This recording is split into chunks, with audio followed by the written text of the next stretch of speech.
कुछ लोग जो मुखौटा लगाकर गए थे कि वो पर्यावरण प्रदूषण के संदर्भ में बड़े जागरूक हैं और वो इस पर प्रदर्शन करना चाहते हैं, और वहां पहुंचते ही उनके चेहरे पर से मुखौटा हट गया।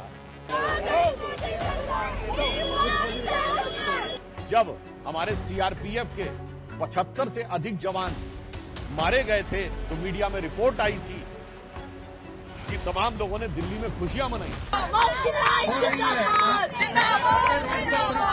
पर्यावरण प्रदूषण के संदर्भ में बड़े जागरूक हैं और वो इस पर प्रदर्शन करना चाहते हैं, और वहां पहुंचते ही उनके चेहरे पर से मुखौटा हट गया और अंदर का असली मुखौटा सामने आ गया, और वो मारे गए नक्सली कमांडर के पक्ष में आकर नारेबाजी करने लगे। अर्थात जो प्रधानमंत्री जी ने कहा है कि मुस्लिम लीगी माओवादी कांग्रेस हो गई है, आज आप सोचिए ये वही लोग हैं जिन्होंने 2010 में छत्तीसगढ़ में जब हमारे सीआरपीएफ के 75 से अधिक जवान मारे गए थे तो मीडिया में रिपोर्ट आई थी कि तमाम लोगों ने दिल्ली में खुशियां मनाई थी। ये वही लोग हैं जिन्होंने 2010 में छत्तीसगढ़ में जब हमारे सीआरपीएफ के 75 से अधिक जवान मारे गए थे तो मीडिया में रिपोर्ट आई थी कि तमाम लोगों ने दिल्ली में खुशियां मनाई थी, और देश की प्रतिष्ठित यूनिवर्सिटी के हॉस्टल्स में भी खुशियां मनाई गई थी। मुझे लगता है वो सोच अभी तक जिंदा है।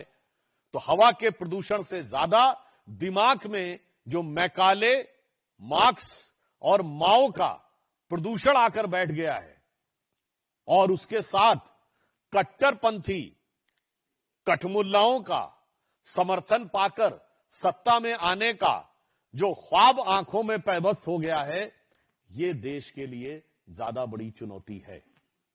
तो मैं कांग्रेस पार्टी से और तृणमूल कांग्रेस से चुनावी प्रक्रिया को बाधित करने, चुनावी प्रक्रिया को भयभीत करने और नक्सली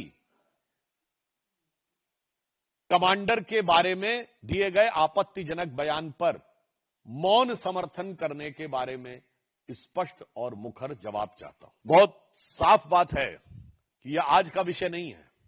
2005-6 में तत्कालीन गृह राज्य मंत्री श्री प्रकाश जायसवाल जी ने संसद के पटल पर बोला था कि 2.5 से 3 करोड़ बांग्लादेशी घुसपैठिए उस समय आ गए।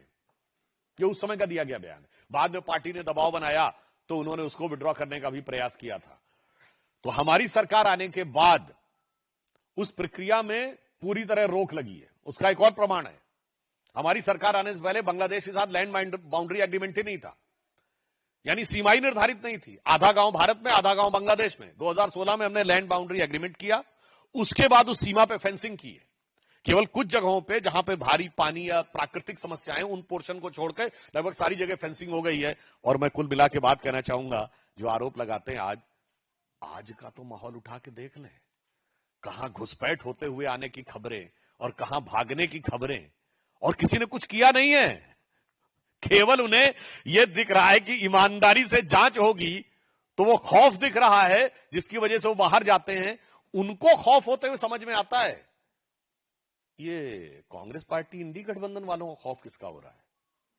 मुझे तो वो उस पे वो आल्हा है ना, जो हमारे यहाँ जो बुंदेलखंड में गाया जाता है, यूपी और एमपी में, जिसमें एक लाइन है ना कि कागति बरनो बग उदल की, यानी बाघ उदल की गति का क्या वर्णन किया जाए। जय की मार सही ना जाए, एक का मारे दुई मर जावे, तीसरा खौफ खाए मर जाए। तो मुझे समझ में नहीं आ रहा है ये खौफ खा के कौन इसमें कौन आहत हुआ जा रहा है। कृपया इसका जवाब